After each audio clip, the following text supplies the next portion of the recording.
Thank you so much for joining today. Fearless. Be the authentic leader you will follow. It's my pleasure and my honor to be part of the World Happiness Week and privileged to share my story. Today, we'll be talking about three aspects of my life: inspire, influence, and impact, all tying to what it means to be an authentic leader, what does it mean to focus on what matters, and bringing mindfulness at work. So let's dive in. My life values have been something that we worked in as a team a couple years ago. Inspire is all about trust and credibility. Influence is all about extreme ownership, and impact is all about results and relationships. We win or lose together. Over the past couple of years, I recently embarked on a journey with stress and anxiety, mindfulness and essentialism, diversity and belonging. And I self-published my first book, A Broken Teacup, in December 2021.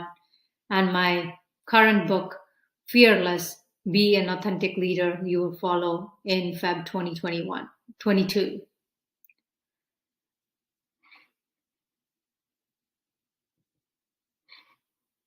So let's dive in.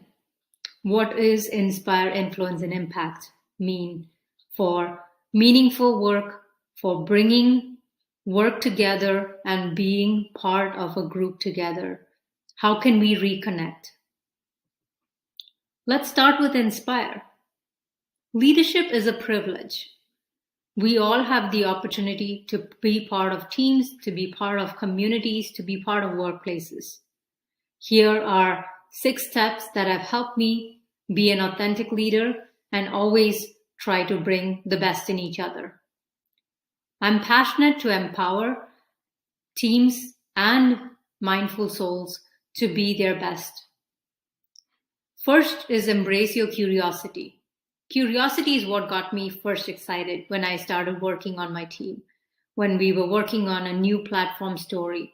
And it was amazing to see that there is a fearless leader out there that is very down to earth and open. Great leaders do not have the, hey, I am senior to you, or let me tell you what you need to do attitude. Instead, they're open, curious, and believe in collaboration and collective thinking. Second, positivity breathes beyond the 4 walls. I was lucky to experience true leadership while working with my senior leadership team, knowing that I have my leaders back. And he always brought the best in us, even when we didn't see it. This is why, as leaders, it's important to remain positive, encourage new ideas, and empower our teams to believe that sky is the limit and that anything is possible if we put our mind to it. Third is follow your passion every day. You could tell when a leader gives his heart and soul to everything he does. His simplistic nature helped me make sure that our vision, our core values are true and believable. These characteristics lead everyone to genuinely know that their leader is, what are they up to next? 4, find your balance between work and life. It's easy for us to spend our days and nights working on the next deadline or the next project, only to realize that time's never coming back. So it's important for us to find the balance and make sure we are prioritizing the most important things. Our lives do not revolve around work, and we should always bring our best self to work and at home at all times. 5, be humble and genuine. It's easier said than done. Everyone wants to be nice, but humility goes leaps and bounds even when the leader leaves the room. I remember my first interaction with our CEO, our COO, and CPO. Working on a presentation, when the leaders are jumping in to help, it makes the difference of a lifetime. And this is something that a memory I will cherish forever. Last but not least, lead with inspiration and long-term vision. It's not a zero-sum game. When you know your leader has everyone's best interest at heart, You trust their long-term vision. You trust where the journey is going, and you know the outcome is going to be the best for everybody together. This is why leadership is a privilege. And as John Quincy Adams says, if your actions inspire others to dream more, learn more, do more, or become more, you are a leader.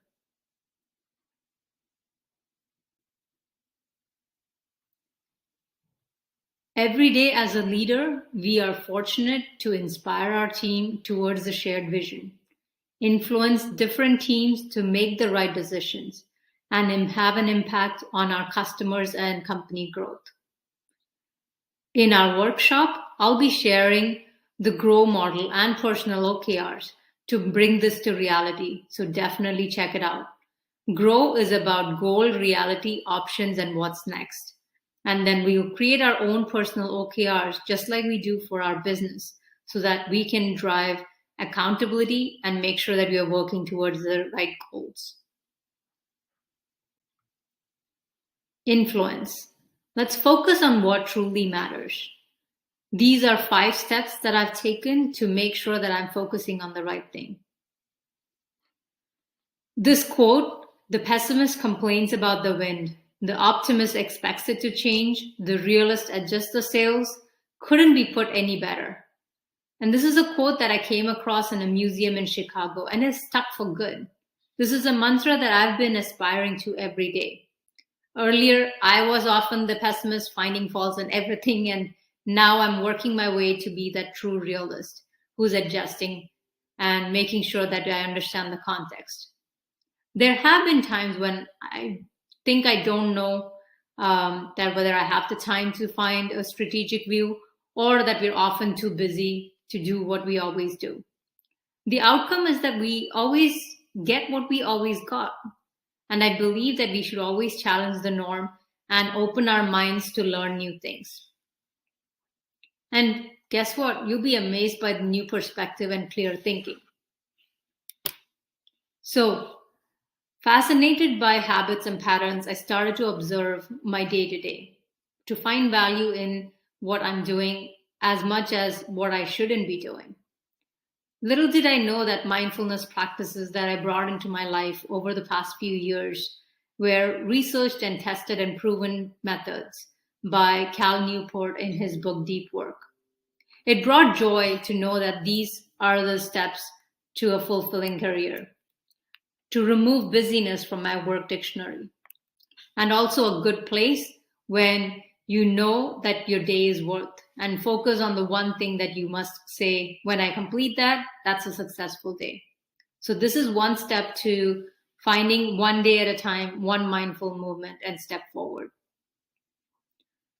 And it doesn't happen overnight. Trust me, change and habits are all things that we want to stay away from. But it's one change at a time, and that's the most powerful advice I read in a book called The Power of Habit by Charles Duhigg. So let's focus on prioritizing work that matters. It's not about being better than someone else. It was about a better me. Well, what can I do today to make my tomorrow better? How can I serve others and help those in need? This is where fixed productivity schedule was important. I wanted to make sure that I was working on the right priorities at the right time. The second was about deep work. When I think about fixed productivity schedule, if it's not on my calendar, then it doesn't exist. Some folks may say I'm very organized, but the reality is if my schedule is not clear and when last minute things get added, it doesn't help and adds to my stress and anxiety. So being proactive and planning ahead has been key for my day. Knowing that my day is 8 a.m. to 4 p.m. and having that time to prioritize and what needs to get done has always been effective, instead of spending long days and long nights or even weekends to work on stuff. Deep work, doing the one thing well and doing it with focus and commitment, has been a recipe of success for me. I always thought that multitasking was the best option until it started to have diminished returns. I was neither here nor there. So now I am religious about the time that I spend whatever work I'm doing. that deep work and that focus has made bountiful efforts and results. Now I make sure that I block time from 8 to 10 as my focus time when I know this is when my mind is fresh, and it's been crucial. It helps to stay focused with a continuous block of time for thinking about projects that's important. Third is about walk to remember. Oftentimes you'll think that the lines have been blurred between day and night when you're in front of your laptop, especially during the winter months when you don't get much time outside.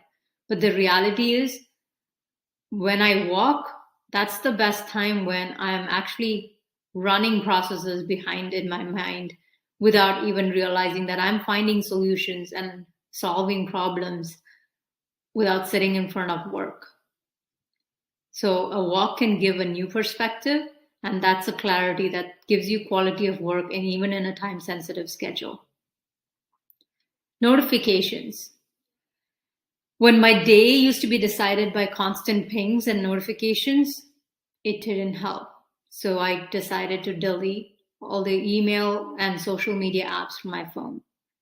And then I also realized that I don't need to be on 24/7. That when I let folks know when I will be available, that's enough information. And I also know that multitasking and distraction doesn't really help us. There is enough data to prove that. And last but not least is all about no meeting Wednesdays. Instead of blocking a few chunks here and there, try to block off a whole day to focus, think, learn, and read. If we are constantly in reactive mode, there's very little innovation or creativity happening. So this day is meant for deep, meaningful work and to focus on what truly matters. And I chose Wednesday because it gives me a break between the week, as well as to make sure that if I need meetings, then I have Monday, Tuesday, and Thursdays to focus on those meetings. So when was the last time you had uninterrupted time to do meaningful work? Think about it and make a step to make the change that you need if it matters.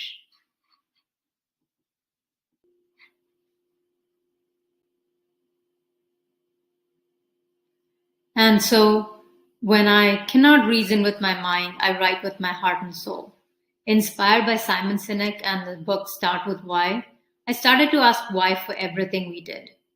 I also knew what kind of leader I didn't want to be. And I was very lucky to have a fearless leader who was always there for his team. That's when I knew what kind of authentic leader I wanted to be, the one I would follow. Impact. Mindfulness at work. The function of leadership is to produce more leaders, not more followers, says Ralph Nader. And I completely agree. So I wanted to take a step to look at how can we bring mindfulness at work and make sure that we are producing the impact that we want. So let's start with one step at a time, right? Let's start today with one mindful moment. We're not moving a mountain yet, it's one mindful moment. Asking the question, what is most important to you? And mindfulness has been a blessing because it taught me to be fully present in the here and now, whether it's at work and in life. Mindfulness is in everything we do, from waking up in the morning to taking a deep breath, finding ways to reduce your anxiety, being proactive and organized with what needs to get done in a specific day. It's an art and science all coupled together. It's about finding the equanimity amidst the chaos, reaching the balance and the Tao. So I'm going to share what a mindful day looks like for me and how you can create your own. When I was diagnosed with generalized anxiety disorder in Feb 2020, I knew I couldn't keep doing the same things and expect different results. Change was inevitable, and I'm embracing this year as my year of breakthrough and share what has helped. So first was starting the day with one mindful moment. What is that first ritual that you start your day with? If you say the first thing you do is pick up your phone when you wake up, then we can do better. My first ritual is going to the gym for a 20-minute workout. I know it does magic because it's bringing movement and thoughts together and it helps me get ready for the day. And then after breakfast, I'd go for a 30-minute walk so that I can start my day knowing that I can feel the difference in energy. And then bringing mindfulness practice in. Wise at Work showed me ways to bring a 3-minute mindfulness practice. It's not a lot, but every day we did one session. There are different ways you can bring those practices together. So choose one that means and feels right to you. The second is be fully present. Break your day into chunks. Whether you break your week and day into chunks can help you manage your time better. So I had blocked off time in the morning for focus, and now I have time blocked off for lunch, about an hour. And this is primarily just to make sure that I'm thinking about mindfulness ways, whether I'm eating my meals, and also thinking about making sure that my breakfast, lunch, and dinner are also a ritual and practice to be fully present with my meal versus thinking about what's the next project you're working on or what meeting you just had before lunch. And then in the afternoon, take the time to check in with yourself and wrap up the day. I have 30 minutes blocked off at the end of my day, 3:30 to 4 p.m. every day as my wrap up time and email time. And then number 3 is probably my favorite. Save the inbox. How can we bring mindfulness into our emails? How can we make sure that every email we send is just like the one we would like to receive? I'm encouraged to start a Save the Email campaign, Save the Inbox campaign, if you will, because I think we have taken our email inbox for granted, another source of information overload. And I want to do better. So when we send an email, ask a few questions. Is it for a broader audience? Can you send this over chat or IM? Is there action needed or is this just an FYI? Ask these questions and you'll uncover some interesting facts that you didn't think of before.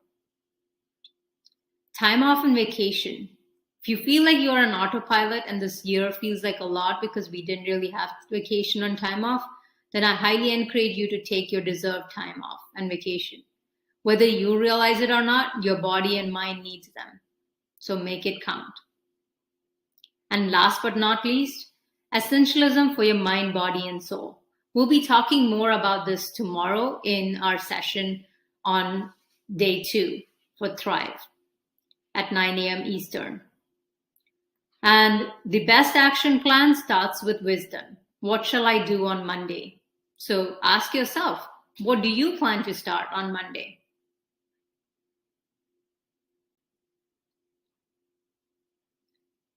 And I aspire to be fearless, to be an authentic leader who cares about my team and will be there no matter what. Because leadership is a privilege. Let's not take it for granted. We're not born leaders. We learn what we like and what we don't like as we go. I want to be a guiding light. I found my true north amidst books on leadership, habits, and mindfulness. And I want to define success on my own terms, challenge the status quo, and be the fearless leader I will follow. So join me in uncovering the biggest strength in each other and being the rock when our team needs us the most. Here are 21 books that changed my life, all the way from Thich Nhat Hanh's Miracle of Mindfulness to Ikigai to Deep Work to The Alchemist. All of these books have changed my life, and I wanted to share this with you. If you're interested in reading about Fearless, Be an Authentic Leader, we covered a couple chapters and a few topics within the book, but you can definitely learn more at bit.ly/fearless2022. I want to be the change that I wish to see in the world. And I know as one person, I cannot change the world, but I can change the world of one person. Thank you so much for listening to me today and have a wonderful rest of your day.